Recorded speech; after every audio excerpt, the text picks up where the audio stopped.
नमस्कार,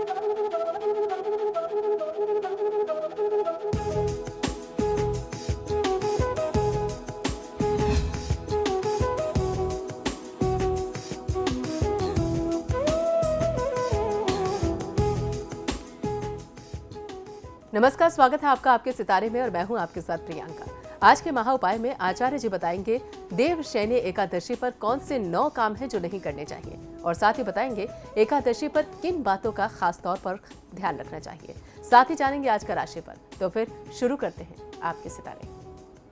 देवशयनी एकादशी पर नहीं करने चाहिए कौन से 9 काम, तो जानिए पंडित वैभव नाथ शर्मा से एकादशी पर किन बातों का रखें ध्यान। आपके सितारे में आप अपनी हर परेशानी का हल प्राप्त कर सकते हैं और अपने सवाल भी पूछ सकते हैं। स्टूडियो में साथ देने के लिए मौजूद हैं विश्वविख्यात ज्योतिषाचार्य और वास्तु शास्त्री पंडित वैभव नाथ शर्मा। आचार्य जी, आपका हार्दिक स्वागत है। जी नमस्कार, नमो नारायण। तो यदि आपके मन में कोई भी सवाल है तो आप भी हमें कॉल कर सकते हैं। हमारे नंबर्स लगातार आपकी टेलीविजन स्क्रीन पर फ्लैश किए जा रहे हैं और आप हमें हमारे टोल फ्री नंबर पर भी कॉल कर सकते हैं। आप हमसे सीधी बात कर सकते हैं। हमारा टोल फ्री नंबर है 1800-102-6303। आप इस नंबर पर मुफ्त में कॉल करें। इसके अलावा आप हमारे लैंडलाइन नंबर्स 0120-464-6332, 0120-464-6327 पर भी कॉल करके हमसे सीधी बात कर सकते हैं।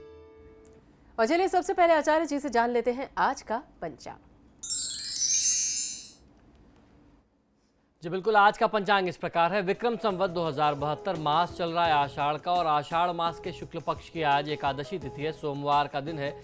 नक्षत्र है अनुराधा, योग है ब्रह्मा और करण है वाणिज्य। और आज जो व्रत पर्व और त्योहार मना रहे हैं इसे देवशयनी अर्थात हरिशयनी एकादशी के नाम से जानते हैं। आज की ही तिथि से चतुर्मास यानी 4 महीने तक भगवान श्री विष्णु की साधना का पर्व आरंभ होने जा रहा है, जिसे चतुर्मास कहते हैं। तो जानेंगे आज के महा उपाय में कि क्या हो इस महीने का विधि विधान, किस प्रकार आपको चतुर्मास करना चाहिए, आज के दिनचर्या में किस प्रकार आपको व्रत और पूजन पाठ इत्यादि करना चाहिए। और चलिए अब जान लेते हैं 12 राशियों का हाल। आज का दिन उनका कैसा रहने वाला है। सबसे पहले बात करेंगे मेष राशि की। मेष राशि वाले जातक लोगों के लिए आज की दिनचर्या में वाहन सुख प्राप्ति के बहुत उत्तम योग बन रहे हैं। स्वास्थ्य सुख भी आपके पक्ष में आज उत्तम बना रहेगा। आज के दिन को शुभ बनाने के लिए ओम सर्व सिद्धि प्रदायकाय नमः मंत्र का 108 बार जाप कर लेना आपके लिए सर्वोत्तम होगा। घर आए हुए व्यक्ति को खाली हाथ आप विदा न करें। और चलिए अब जान लेते हैं कि वृषभ राशि वाले आज के दिन को अच्छा बनाने के लिए क्या उपाय करें। वृषभ राशि वाले जातक लोगों को आज की दिनचर्या में आवश्यकता है कि धन का निवेश आप बहुत जल्दीबाजी में आकर के ना करें। धन को संरक्षित रखने में आपको ध्यान देना चाहिए। आज की दिनचर्या को शुभ बनाने के लिए ओम सर्वात्मकाय नमः मंत्र का 108 बार जाप कर लेना आपके लिए सर्वोत्तम होगा। और मांसाहार के सेवन और प्रयोग से आज की तिथि में आपको बचना चाहिए। और चलिए अब जान लेते हैं मिथुन राशि वाले आज का क्या उपाय करें। मिथुन राशि वाले जातक लोग बहुत प्रयास करने के बाद आज की दिनचर्या में आप धन का संचय कर पाएंगे। ऋण कर्ज चुकाने के लिए ये उत्तम अवसर आपके जीवन में कहा जा सकता है। आज की दिनचर्या को शुभ बनाने के लिए ओम सामघोष प्रियाय नमः मंत्र का 108 बार जाप कर लेना आपके लिए सर्वोत्तम होगा। ऐसा कोई भी व्यवहार ना करें जिससे बड़े बुजुर्गों के दिल को, उनकी भावना को ठेस पहुंचे। और चलिए अब जानते हैं कर्क राशि वाले आज के दिन को शुभ बनाने के लिए क्या उपाय करें और क्या ना करें। कर्क राशि वाले जातक लोगों को आज की दिनचर्या में आर्थिक तंगी यानी धन की कमी का अनुभव हो सकता है। संचय करना आपके लिए इस समय में थोड़ा सा कठिन हो जाएगा। ऐसी परिस्थिति में बहुत ज्यादा धन का व्यय करना या जल्दीबाजी में आकर के धन का निवेश करना आपके लिए ठीक नहीं है। आज की दिनचर्या को शुभ बनाने के लिए ओम सिद्धार्जित पादाम्बुजाय नमः मंत्र का 108 बार जाप कर लेना आपके लिए सर्वोत्तम होगा।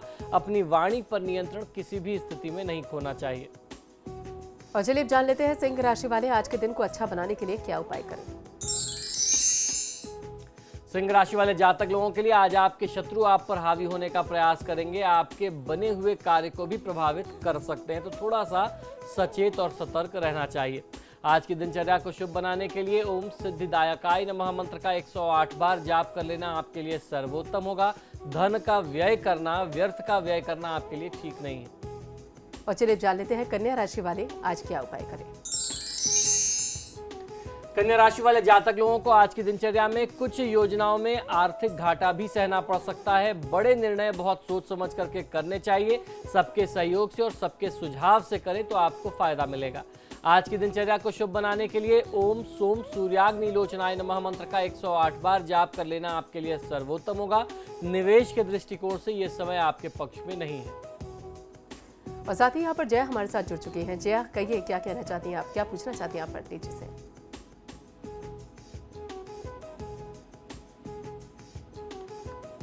जया, आपको हमारी आवाज मिल रही है?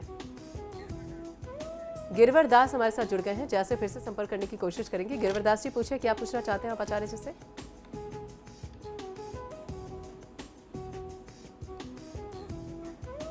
गिरवर दास जी, क्या आपको हमारी आवाज मिल रही है? तो यहाँ पर हम जया और गिरवर दास जी से हमारा संपर्क नहीं हो पा रहा है। एक बार फिर से उनकी कॉल को लेने की कोशिश करेंगे, लेकिन फिलहाल हम आपको बता दें कि यहाँ पर वक्त है छोटे से ब्रेक का। ब्रेक के बाद जानेंगे बाकी बची हुई राशियों का हाल और आज का महा उपाय। बने रहिए हमारे साथ, देखते रहिए समाचार प्लस।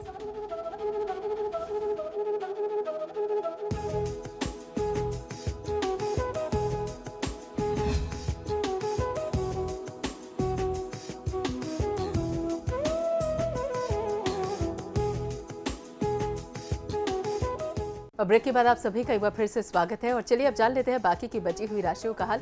तुला राशि वालों का आज का दिन कैसा रहने वाला है, चलिए जान लेते हैं। तुला राशि वाले जातक लोगों के लिए आज की दिनचर्या में ऋण प्राप्त कर लेने से आपकी धन संबंधी जो भी योजनाएं रुकी हुई थी उससे आपको लाभ मिल जाएगा। आर्थिक सहायता प्राप्त होने से आपके कई सारे कार्य आज सिद्ध हो सकते हैं। आज के दिन को शुभ बनाने के लिए ओम सौम्याय नमः मंत्र का 108 बार जाप कर लेना आपके लिए सर्वोत्तम होगा। शेयर बाजार में निवेश करने से आपको बचना चाहिए। और चलिए जान लेते हैं वृश्चिक राशि वाले जातक आज के दिन को अच्छा व्यतीत करने के लिए क्या उपाय करें और क्या ना करें। वृश्चिक राशि वाले जातक लोगों के लिए विदेश स्थानों से लाभ प्राप्ति के योग बन रहे हैं। नौकरी पेशा लोगों के लिए भी यह समय बहुत अच्छा समय कहा जा सकता है। आज की दिनचर्या को शुभ बनाने के लिए ओम स्कंदाग्रजाय नमः मंत्र का 108 बार जाप कर लेना आपके लिए सर्वोत्तम होगा। आज की तिथि में आप यात्रा न करें तो आपके लिए ज्यादा उत्तम है। और साथ ही अब जान लेते हैं धनु राशि वाले आज के दिन को शुभ बनाने के लिए क्या उपाय करें। धनु राशि वाले जातक लोगों के लिए आज आपकी सामाजिकता में वृद्धि हो सकती है और उसका लाभ भी आपको प्राप्त होगा। ऐसे लक्षण आपके लिए बनते हैं। आज की दिनचर्या को शुभ बनाने के लिए ओम स्थूल कंठाय नमः मंत्र का 108 बार जाप कर लेना आपके लिए सर्वोत्तम होगा। संपत्ति या उसके अलावा अन्यत्र कहीं निवेश की योजना हो तो उससे बचना चाहिए। और चलिए अब जान लेते हैं मकर राशि वाले जातकों के सितारे क्या कह रहे हैं। मकर राशि वाले जातक लोगों के लिए आज की दिनचर्या में परिश्रम के उपरांत ही सफलता संभव दिखाई देती है। बड़े कार्य आज सिद्ध हो सकते हैं। आलस्य का परित्याग आपको करना चाहिए। आप पूरी ऊर्जा के साथ अपने कार्य क्षेत्र में लगे तो आपको लाभ मिलेगा। आज की दिनचर्या को शुभ बनाने के लिए ओम स्तुति हर्षिताय नमः मंत्र का 108 बार जाप कर लेना आपके लिए सर्वोत्तम होगा। व्यापार में इस दौरान कोई भी पार्टनरशिप या कोई भी किसी भी प्रकार की साझेदारी आपके लिए शुभ नहीं बनती है। और अब जान लेते हैं कुंभ राशि वाले आज के दिन को शुभ बनाने के लिए क्या उपाय करें और क्या ना करें। कुंभ राशि वाले जातक लोगों के लिए आपकी जिम्मेदारियों में वृद्धि हो सकती है और आपके ऊपर कार्य का बोझ पहले से भी ज्यादा कहीं बढ़ सकता है। ऐसे संयोग बनते हैं। आज की दिनचर्या को शुभ बनाने के लिए ओम स्थूल तुंडाय नमः मंत्र का 108 बार आपको जाप कर लेना चाहिए और काले रंग के वस्त्रों के प्रयोग से आपको ध्यान देकर के बचने की आवश्यकता है। और अब जान लेते हैं मीन राशि वाले आज अपने दिन को शुभ बनाने के लिए क्या उपाय करें और क्या ना करें। मीन राशि वाले जातक लोगों के लिए अत्यधिक जोखिम और वाद विवाद से व्यावसायिक क्षेत्र में तनाव की स्थिति उत्पन्न हो जाए, ऐसे संयोग आपके लिए बनते हैं। तनाव को बचा करके कुछ सृजनात्मक, कुछ नया कार्य करने की आवश्यकता है।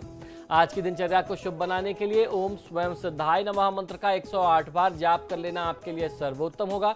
किसी की निंदा करने से बचना चाहिए। और चलिए आचार्य जी से जान लेते हैं आज का महा उपाय। जी बिल्कुल, आज हरिशयनी यानी देवशयनी एकादशी है। आइए जानते हैं कि आज की तिथि में आपको क्या क्या कार्य करने चाहिए। और आज से जो चतुर्मास आरंभ हो रहा है, तो आगे आने वाले 4 माह में कोई भी मांगलिक कार्य नहीं किए जाएंगे। उसके पीछे क्या कारण होता है और क्या है आज की तिथि का विधि विधान, और चतुर्मास में आपको क्या करना चाहिए और क्या नहीं करना चाहिए, ये सारी जानकारी मैं आपको आज देने जा रहा हूँ। आषाढ़ मास के शुक्ल पक्ष की एकादशी को ही देवशयनी अर्थात हरिशयनी एकादशी कहा जाता है। कहीं कहीं इस तिथि को पद्मनाभा एकादशी भी कहते हैं। इसी दिन से चतुर्मास का आरंभ हो जाता है। इस दिन से भगवान विष्णु यानी श्रीहरि क्षीर सागर में शयन करते हैं। पुराणों की कथा के अनुसार चौमासे का विशेष रूप से वर्णन किया गया है। इस तिथि पर इस व्रत की कथा पढ़ने और श्रवण करने से यानी सुनने से मनुष्य के समस्त पाप नष्ट हो जाते हैं। और उसके साथ साथ श्रीमद् भागवत में इन 4 माहों की तपस्या को एक यज्ञ की संज्ञा दी गई है।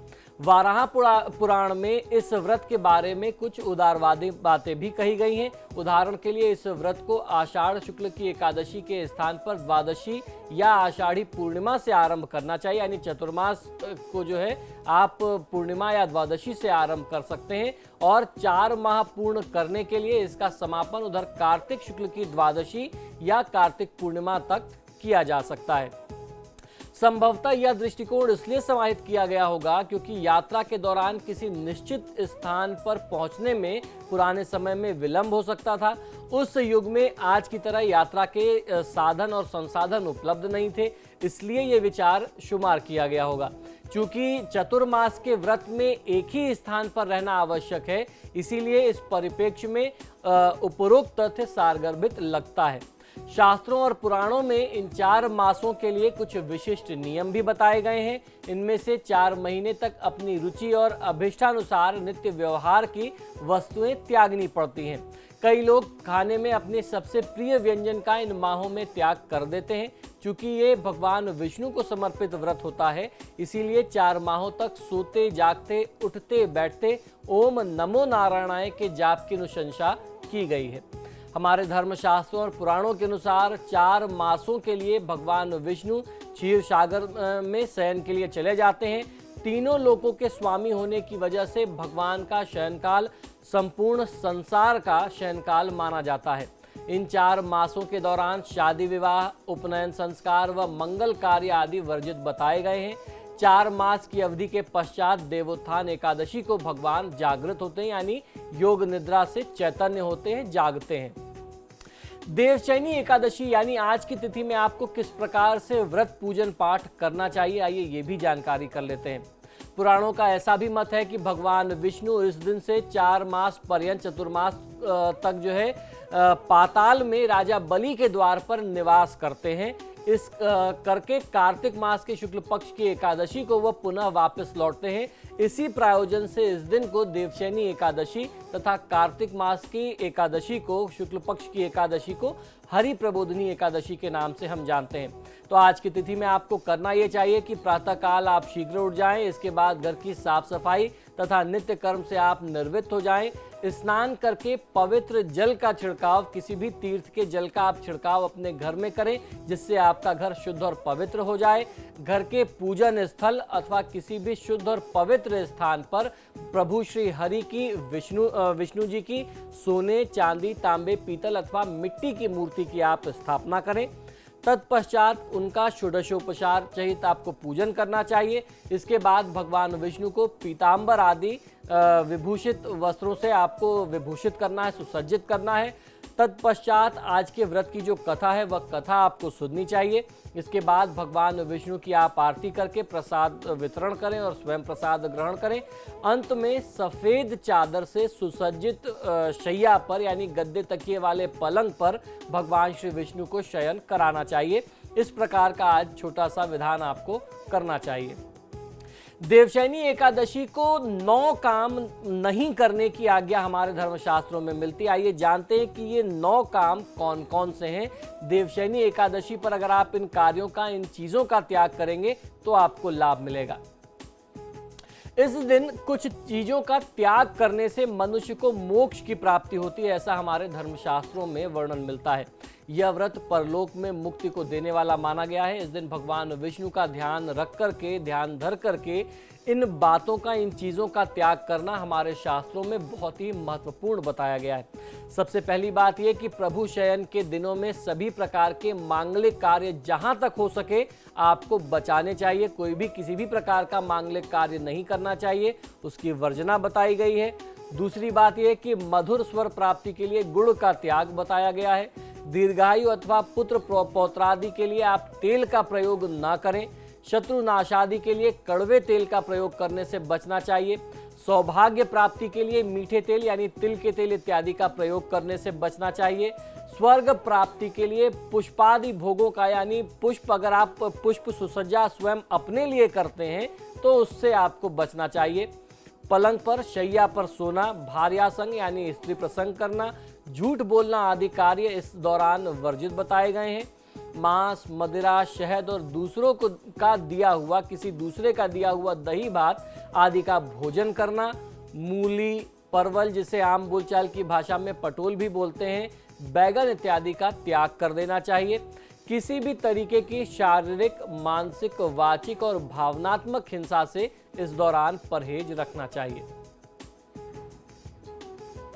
तो ये था आज का महा उपाय और साथ ही सीमा हमारे साथ जुड़ चुकी है। सीमा, पूछिए आप क्या पूछना चाहती हैं आचार्य जी से। पंडित जी, मैं जानना चाहती हूँ कि मेरी शादी और जॉब के लिए, गवर्नमेंट जॉब के लिए देखना चाहती हूँ और मेरा जो बर्थ डेट है वो 31 मार्च 1992 दिन के 12:36। बर्थ प्लेस बता दीजिए। आप अपनी बर्थ प्लेस बता दें। बर्थ प्लेस मेरे पिथौरागढ़ डिस्ट्रिक्ट उत्तराखंड में है। जी बिल्कुल, देखिए आपकी जन्म पत्रिका के अनुसार राहु की महादशा में बृहस्पति की अंतर्दशा चल रही है। आपने कहा कि आप अपने विवाह और अपने करियर से जुड़ा हुआ प्रश्न जानना चाहती हैं। आपकी कुंडली में सरकारी नौकरी के योग बनते हैं। आपको थोड़े से परिश्रम अभी और करने पड़ेंगे, कुछ और इंतज़ार की स्थिति सामने आ सकती है। ऐसा लगता है कि अभी से शायद 1 वर्ष का समय और इस तैयारी में, कॉम्पिटिशन्स देने में आपको थोड़ा सा लग सकता है, लेकिन सरकारी नौकरी आपको मिले ऐसे संयोग बहुत मजबूत, बहुत प्रबल आपके लिए बनते हैं। जहां तक रही विवाह की बात, तो विवाह का समय अभी से 1-1.25 साल बाद से आपके लिए आरंभ होगा। इस दौरान परिवार में बात चलेगी, आपके लिए संबंध खोजे जाएंगे, कई जगह बात आगे बढ़ेगी, फिर रुकेगी, टूट जाएगी, ऐसी चीज़ें चलती रहेगी। तो उससे हताश और निराश होने की आवश्यकता नहीं है। आपके लिए सबसे बेहतर ये रहेगा कि आप भगवान विष्णु की पूजा आराधना इस दौरान जितनी ज़्यादा से ज़्यादा कर सकती हैं आपको करना चाहिए। ये जो 1 साल का समय अभी का समय है, ये आपके लिए बहुत महत्वपूर्ण है। इस समय में कोई संबंध पसंद आ जाए, बात बन जाए, जो जाकर के आगे साल, 1.25 साल बाद वो मैच्योर हो, ऐसी स्थिति भी बनती है। तो भगवान विष्णु की पूजा आराधना अपनी तरफ से निरंतर करते रहने की आवश्यकता है। तो सीमा, उम्मीद है कि आपको आपकी समस्या का हल मिल गया होगा। साथ ही इलाहाबाद से बिट्टू सिंह हमारे साथ जुड़ चुकी हैं। बिट्टू सिंह, पूछिए आप क्या पूछना चाहती हैं आचार्य जी से। प्रणाम पंडित जी। जी नमस्कार। जी, मैं अपने भाई के बारे में पूछना चाह रही हूँ। जी बिल्कुल, बताएं। हाँ, उसका जन्म है 26 फरवरी 1978। जी जी, तो जन्म है सोनभद्र। जी। समय है रात 9:25। जी बिल्कुल, बताएं क्या जानना चाहती हैं। मैं उनके करियर के बारे में पूछना चाह रही हूँ। वो सिविल की एग्जाम देते हैं, उसमें सफल अभी तक नहीं हो पाए हैं। जी बिल्कुल, देखिए इनकी जन्म पत्रिका के अनुसार बृहस्पति की महादशा में राहु की अंतर्दशा इनके लिए चल रही है। कर्म भाव का स्वामी चंद्रमा है जो राहु के साथ 12वें स्थान में बैठा हुआ है। ये एक बहुत बड़ा कारण है जिसके चलते इनको जीवन में असफलता का सामना करना पड़ता है। और चंद्रमा के पीड़ित होने से व्यक्ति का आत्मविश्वास जो है, अपना कॉन्फिडेंस जो है वो हमेशा कम रहता है। तो ये पूरी तैयारी करते हैं, लेकिन जब एग्ज़ाम देने जाते हैं या जब इंटरव्यू देने जाते हैं तो वहाँ पे लोगों की भीड़ देख के, अपना कंपटीशन बढ़ता हुआ देख करके इनको हताशा और निराशा इनके ऊपर प्रभावी हो जाती है। ये अपना आत्मविश्वास खो बैठते हैं। तो सबसे पहला काम तो इनको ये करना चाहिए कि ओम नमः शिवाय मंत्र का जाप ये 108 बार नियमित रूप से करें। अगर ये कर सकते हो तो सोमवार के दिन भगवान शिव पर कच्चा दूध थोड़ा सा काला तिल डाल करके इनको समर्पित करना चाहिए। सोमवार के सोमवार ये उपाय करें, इससे इनको लाभ मिलेगा। साथ ही साथ राहु केतु और चंद्रमा का जाप करा लेना भी इनको लाभ देगा। और हमारे एक और कॉलर हैं मनोज, वो हमारे साथ जुड़ चुके हैं। मनोज, पूछिए आप क्या पूछना चाहते हैं आचार्य जी से। आचार्य जी नमस्कार। जी नमस्कार। मैं अपने बेटे के बारे में पूछना था। इसकी जन्म तिथि है 7 अगस्त 2001, 3:35, मुजफ्फरनगर, शाम 3:35।